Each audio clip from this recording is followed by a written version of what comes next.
Hello and welcome back to No Bullshit. Today we're taking a look at a video from Vice called Raised Without Gender. Let's check it out. Förra somras så kom det liksom jättemånga barn och liksom bara sa till mig, är du kille eller tjej? Är du kille eller tjej? Svarade liksom ingenting.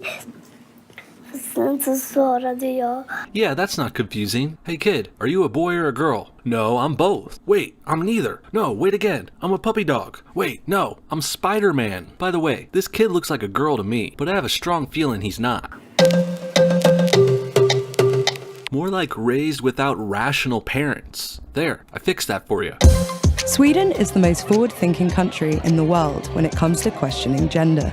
I love how these idiots think they're forward-thinking and progressive. Like this is gonna be the future, guys. Sweden is the future. Sweden, where everyone is trans, non-gender binary whack jobs, who are also slowly letting Muslims take over. If Sweden is the future of society, then I don't want to progress. I'd rather go back in time, in fact. Remember the 80s, guys? Remember Reagan? Wait. Remember feeling safe? Remember no ISIS? Remember Reagan? Oh, I remember. Remember? I'm starting to think the memberberries had a pretty good point there. The gender-neutral pronoun hen is now commonly used by most Swedes, and government-funded gender-neutral kindergartens often spark controversy in the foreign press.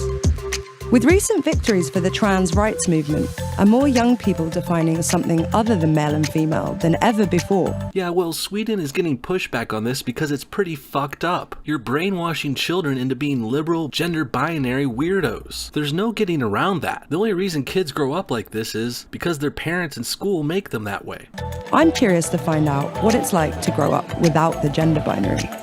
So I've just arrived in Örebro in Sweden. I'm about to go meet a family who are attempting to bring up their kids free from all gender norms. Here we got the cool hipster Vice reporter, wearing a stocking cap like she's one of the wet bandits from Home Alone. You're not Tim Pool, lady. Wear something presentable. This is your fucking job. Hello, Amelia, nice to meet you. How are you? I can go. This is Nico. Hello. This is Margareta, and nice this to meet is you. Nika. Margareta is my partner's mother. And where's your partner? At work. Okay. Yeah, somebody's got to bring home the veggie bacon. So this is our humble abode. I love the artwork. Jesus, what the fuck am I looking at here? We got a creepy tranny she-male with a skirt, a bald head, a hoodie, and gross facial hair. Well done. And don't think I didn't notice that they're vegans too. That veggie bacon line was a dead giveaway. So not only are they indoctrinating their kids to be trans, non-binary weirdos, they're also teaching them to be vegan, animal-loving assholes. I think we may have some future nominees for Parents of the Year right here. Fucking Sweden. Mama, is that your partner? Yeah, my partner goes by Matilda and Matt, but is also the one who gave birth. Okay. And I'm Mapa.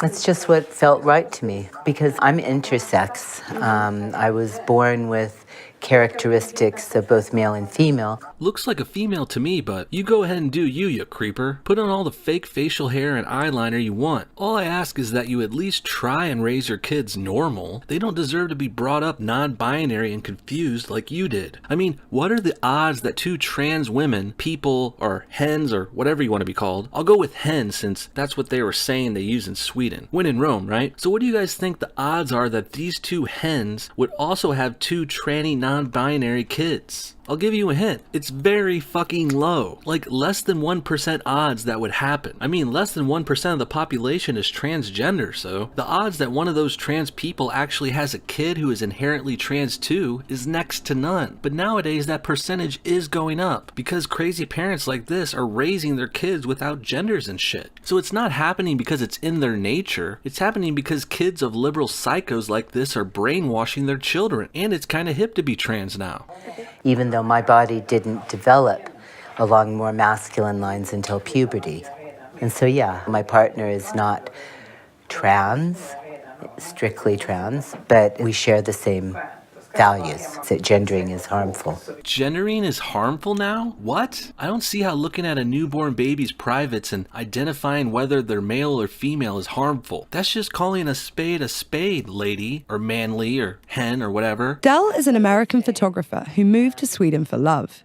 Their work has, for over 3 decades, focused on queer identities and challenging gender norms. And how old is Nico? Nico's 2.5. And Mika is... Almost 5.5. Mika and Nico were both assigned male at birth, but in this family, the sex you were born with does not dictate your gender identity. I personally don't see the difference between gender and sexual identity. I just see boys and girls. And now, a lot of trannies too. But the question people should be asking is this the chicken or the egg in regards to gender? Meaning, are gender roles made up to make kids act a certain way that's in line with their sex? Or do the sexes act in certain ways that has led to defining the gender roles that way? Personally, I think it's the latter. I don't think men grow up to like superheroes and sports because they were told to by society. I think that's just the male's natural inclinations. And over time, society has recognized that and catered to men and women accordingly. We don't gender toys, we don't gender colors, so whatever they're interested in. It's like they can just play with whatever toys they want, and Yeah. you would never dictate what those toys were. No, absolutely not. So they both have a lot of cars, and they both have dolls. You see, this toy thing is exactly what I was talking about. Boys don't pick cars and toy guns because they're told to. That's just what boys are more likely to like, and that's why companies market it to them. When I was a kid, my straight parents weren't gendering toys to make me and my sister fall into certain roles. No, I picked Ninja Turtles because that's what I liked, and my sister picked Barbies because that's what she liked. I really think these trans parents are looking way too far into the whole gender thing for their kids. That's the real problem here. These trannies have been focusing on gender their whole lives. That's all they think or talk about or take pictures about. They're the ones obsessed with gender, not society. We use he for them. Sometimes it's mixed, and it depends, because in Sweden we have hen, the gender-neutral pronoun in Swedish. I think Mika has always said when I've asked, it's been she or hen. Confused about what pronoun to use, I decide to call Mika and Nico by their names. Even the reporter who's trying to be as PC as possible, she can't get around the fact that this is confusing as shit. And she's an adult. Imagine how confused these poor kids are. They don't even know what fucking gender they are. I'm afraid their futures in society are not looking too promising. To avoid the B word and the G word, changing pronouns in books. Instead of it always being mama, we say mama and mapa. What's the matter, sweetie? Ask mapa. It's so dark. I'll admit he seems like a decent enough parent when he's in action with the kids. It's just this whole non-gender thing is misguided at best, and harmful for these kids and their development at worst. Changing pronouns in books? When does this shit end? At some point these kids are gonna need to see how things really are in the real world. When I first arrived, it didn't feel that strange that the kids were wearing dresses and stuff, because kids are kids, and kids like to play dressed up. And they are smart, funny, joyous kids to be around. Another thing worth noting is these kids are both boys who are virtually being raised to be girls. I mean, they say it's a non-gender, non-binary thing, but let's be honest, this is an anti-male thing. Both parents are trans lesbian things. Sure, the mapa has a little facial hair, but he's wearing a fucking dress below it. Just seems like this is as much anti-male as it is about being non-binary. And on a further note, these two boys have little to no chance of growing up to be regular guys. They're being raised with long hair and dresses and shit. Even if they try to be normal dudes when they get older, they're gonna have all these weird, creepy, gender binary memories to combat with. I really feel bad for them. Do you want to wear this one or this one? You want this one? Okay, we're gonna go with the red and black theme today then. Again, it really seems like they're pushing the female options more. Like, I get what they're going for. They're pitching this idea that they're giving the kids both options, but in reality, they have way more dresses and girl shit. It really seems more and more like it's anti-male. I wonder how this would have played out if their kids were born female. I wonder what the other children make of Mika's gender expression. Hey, how would you describe Mika? What is hen?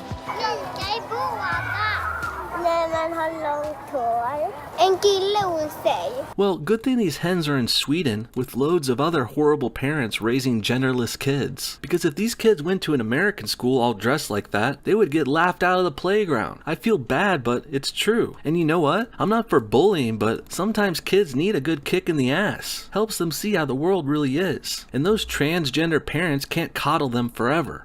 What do you want to be when you grow up? I want to be a builder. A builder? Yeah. What do you want to build? Oh, he wants to be building houses one day. Not bad. Sounds like he still has a chance of growing up into a real man, because we all know women don't build shit. The Swedish government school plan forbids enforcing gender stereotypes and has done since 1998. Förskolan ska motverka traditionella könsmönster och könsroller. Flickor och pojkar ska i förskolan ha samma möjligheter att pröva och utveckla förmågor och intressen utan begränsningar utifrån stereotypa könsroller.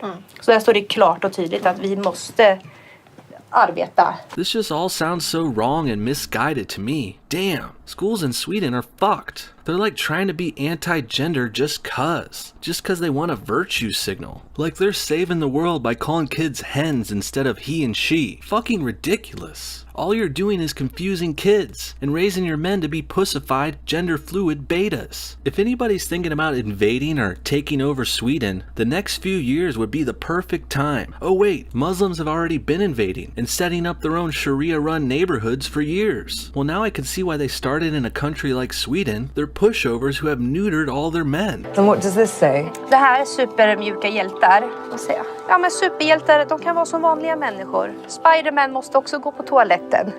Batman dansar ballett. Med lilla bebisen. So these pictures are basically breaking down the boundaries as different stereotypes. This is like a soft father figure we're seeing. Precis.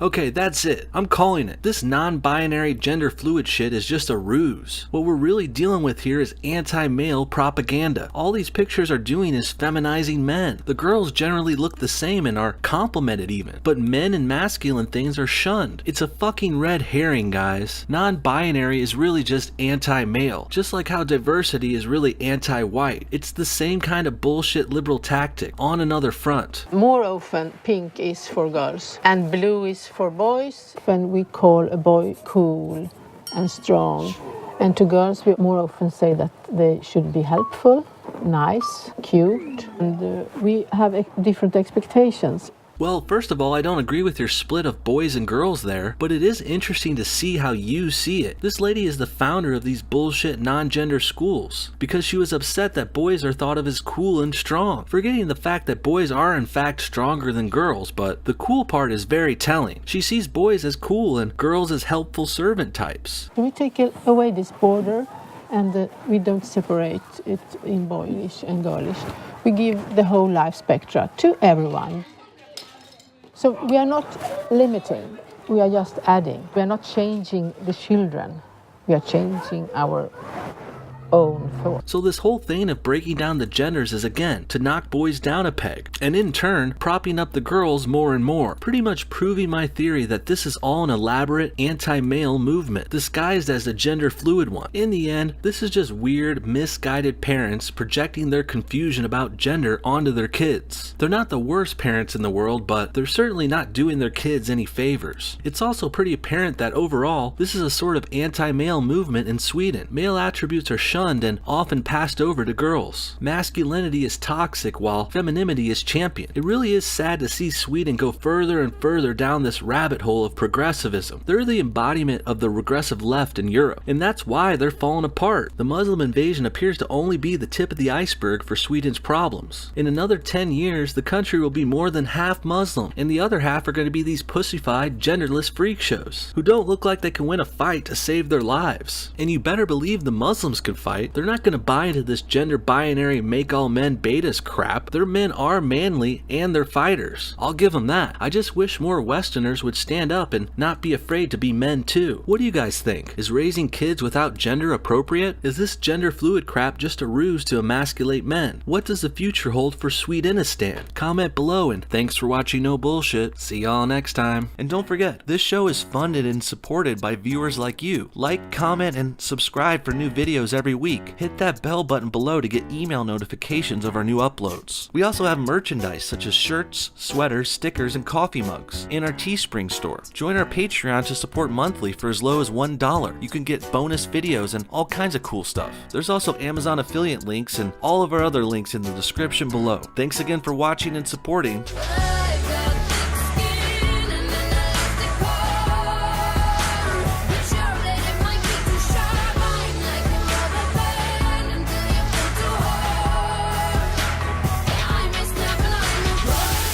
One more thing, I want to give a special thanks to these amazing Patreon supporters. You guys are the best. You guys went above and beyond the rest, and I love you so much for it. If anyone else wants to donate or join our Patreon crew, link in the description. We're going to be setting up more videos and live streams very soon. Thanks again. They wanted to know if they should call you hon, han, eller hen. Han? Hen. Hen. Hen. You want them to call you hen? Like him. Yes. Like me? Okay.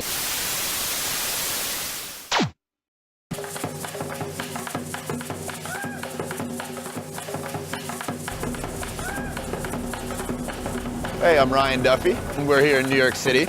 We actually just got back to the States. We spent some time down in Colombia, where we found out that some of the locals, they fuck donkeys.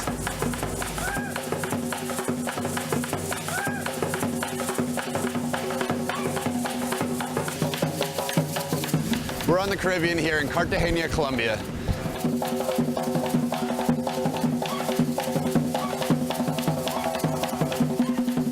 The city basically looks like it was constructed from the daydreams of frustrated 9-to-5ers. You can picture some fat guy in a cubicle going, God damn, I just wish I was on a beach somewhere that was more beautiful than any beach I've ever seen, in a city with absolutely beautiful architecture and filled with gorgeous women. That's Cartagena.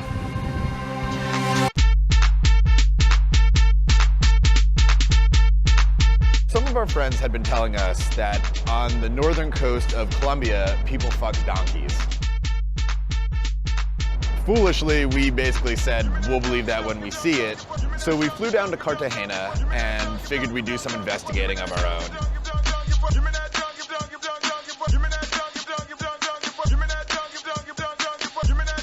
It's a really macho culture, and they really value the chase here. I mean, Colombian men, I think the chase is incredibly important. I'm from London. I'm a freelance journalist here, and I've been living here for five years.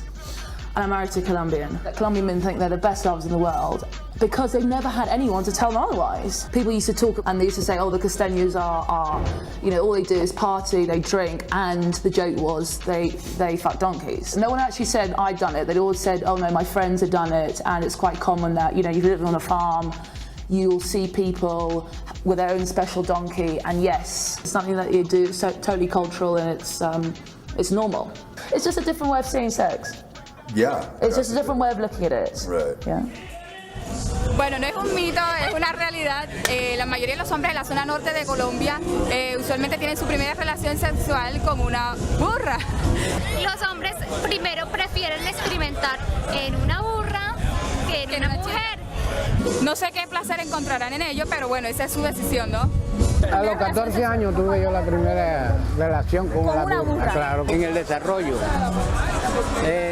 los médicos le recomendaban burra anteriormente. La burra lo ayuda a partir los puntos y lo ayuda a desarrollar.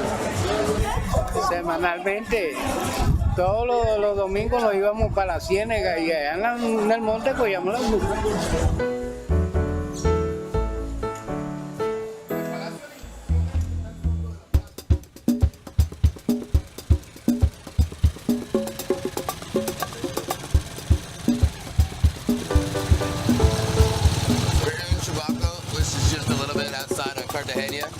We're getting a tour of the land from our new friends here, and then we're gonna go see about this donkey fucking thing.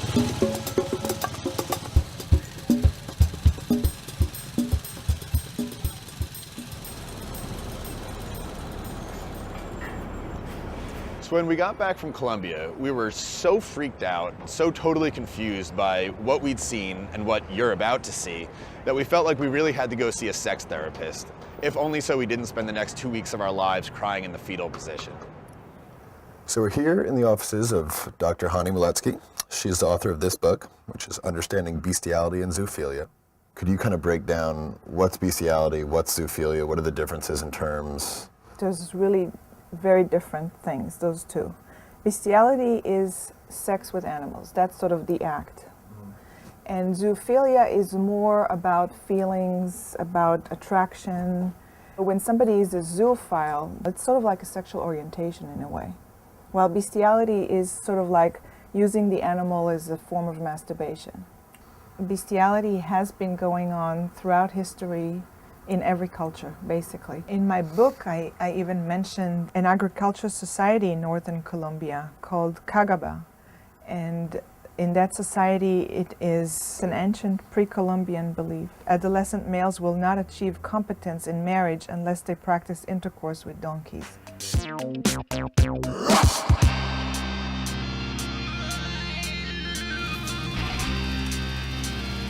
Colombia is very religious and super Catholic. So a lot of these girls are not having sex until they're married or whatever it is, all of which is fine, but all of which leaves our friend over here and various other 14-year-olds with basically a, 6-year-long case of blue balls.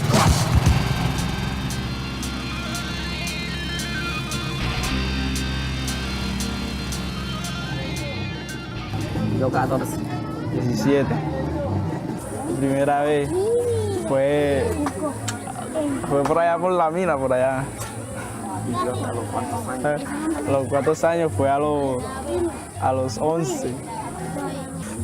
Bueno, mal. Me gustó. Le gustó y ha seguido. No, ya eso comen burra. Ellos todos los días la clavan. Levante la mano el que come burra, que a todos que todos comen burra, véalo. No, la mujer es mejor, porque la mujer tiene ando uno chupar y estos no tienen ando uno chupar.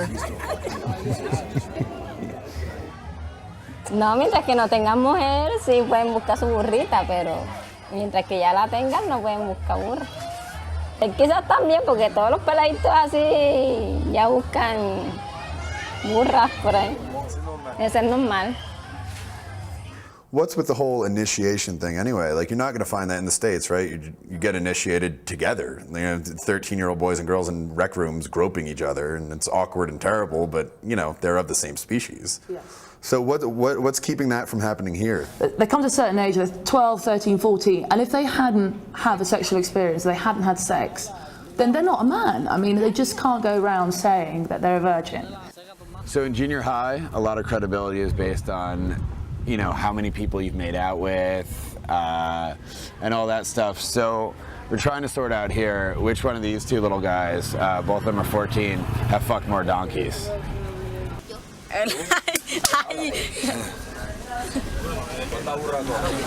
Como varias mujeres. Varias burras. Burra. ¿Sabes? ¿Y la novia? No, no la quiero soltar todavía. ¿No? Yo soy la yuki y después que está allá, y después y el reloj se le para así, después le abro la yuki y hago así. ¿Estás el hipopótamo? No. Sí, pero yo lo hice suave, no tiré pata. Yo la hago así. Y después la agarro, que tú sabes que tiene el coñoncito así. La hago así, la aprieto duro. Sí, calientecita, como ser caliente. We heard a lot of different reasoning from the folks we spoke to down there. And it ran the gamut between really practical reasons to stuff that we found a little more far-fetched, like, it enlarges the size of the penis. I have heard that there are other civilizations who believe that having sex with an animal, specifically donkey, I mean, that's what I came across, will enlarge penises. Like Muslim countries, fathers will encourage their sons to have sex with a donkey so that their penises will grow and that they will learn to be better lovers. Lo que pasa es que casi siempre se utiliza como para un mejor desarrollo. O sea, más que nada aquí, pues, o sea, las costumbres que tiene uno aquí. Pero no, cuando uno está empezando, desde un principio, cuando empieza, pues. Pero todavía se dice que de pronto en el camino, ¿no? We're about 35-minute cab ride outside of Cartagena, which is a beautiful Caribbean city where, I don't know, I'd say a rough estimate, every other girl is a fucking 10, give or take, and the ugly girls are 7s, and we're here 35 minutes from there, and our friend here is going to fuck a donkey.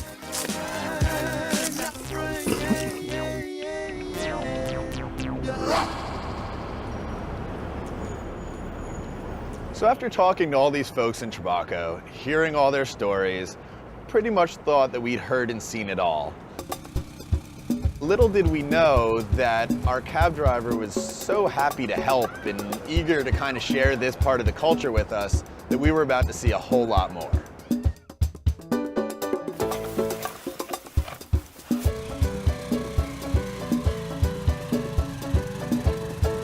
So Martine took us out to this field. The sun was setting, there were all kinds of trees and a couple little lakes, and it was quite beautiful. Bueno, yo a esta altura, a la edad mía, yo he tropezado un proyecto, un cálculo, yo he tropezado más de 100 burras. Gran amigo Evandro, amigo mío que me dijo, Mati, vamos a comer una burra. Primera vez que iba a comer burra. Y ya, ve tú adelante. Y yo, pero ven acá, ¿y cómo es el cuento aquí? No, abre las aleticas y yo abría la aleta y vi esa chucha colorada, esa burra así. No, muchas veces uno se concentra en mujeres, como hay veces que está únicamente en el acto concentrado que tiene una burra cogida. What I'm hearing from people who had sex with animals and then they want to have sex with humans, how different it is for them, that they're not equipped with the knowledge of what to do, and they call it mind games. That with people you have to play mind games and you have to figure out what they want, while the animals it's like it's right there. And then if you try to translate that to humans, it's, you know, humans are a lot more complicated, on top of the fact that sometimes it feels different. Right. Especially I hear from men who had sex with female dogs that the female dogs are a lot tighter. Mm-hmm. And they say, you know, after you had sex with a female dog, you don't want to have sex with a woman anymore.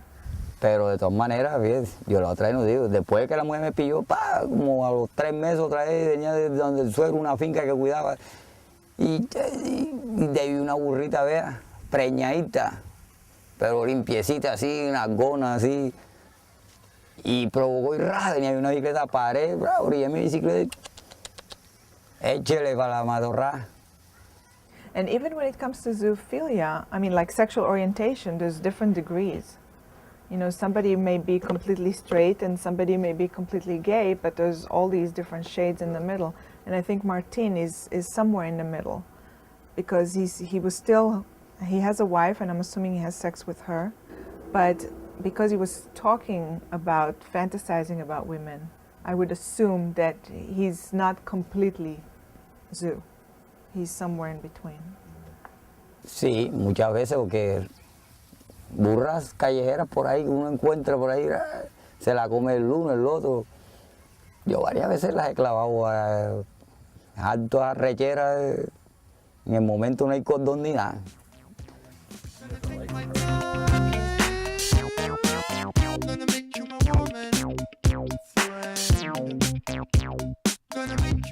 So, Martine is back there preparing.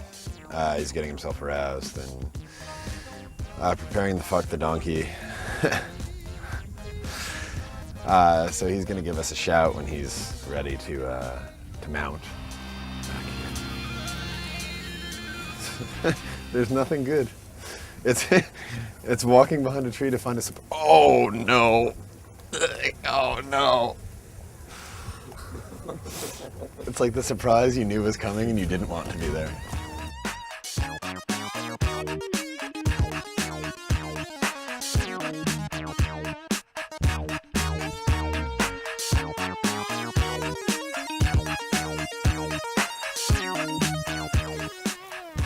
Really not into it, man. It's one of those careful what you ask for situations where I thought it was going to be really funny, and now I'm so bummed, and there's not enough fucking rum in all of Colombia. We were told a variety of reasons that this might be happening. We were told it's a gender role thing. We were told it has to do with the predominant Catholicism in Colombia. Even an economic reason was suggested to us. There's a million things. I'm not going to wrap this up in any tidy package because it doesn't exist. I watched a man fuck a donkey, and it was probably changed me for the rest of my life. What the reality probably is that there are probably people fucking animals all over the fucking place. And it's certainly not distinctly a Colombian thing. Now I definitely think it's safe to say that we really have seen it all. Way too damn much, in fact. Even now, back in New York, everywhere I look, I keep seeing these Colombian donkeys.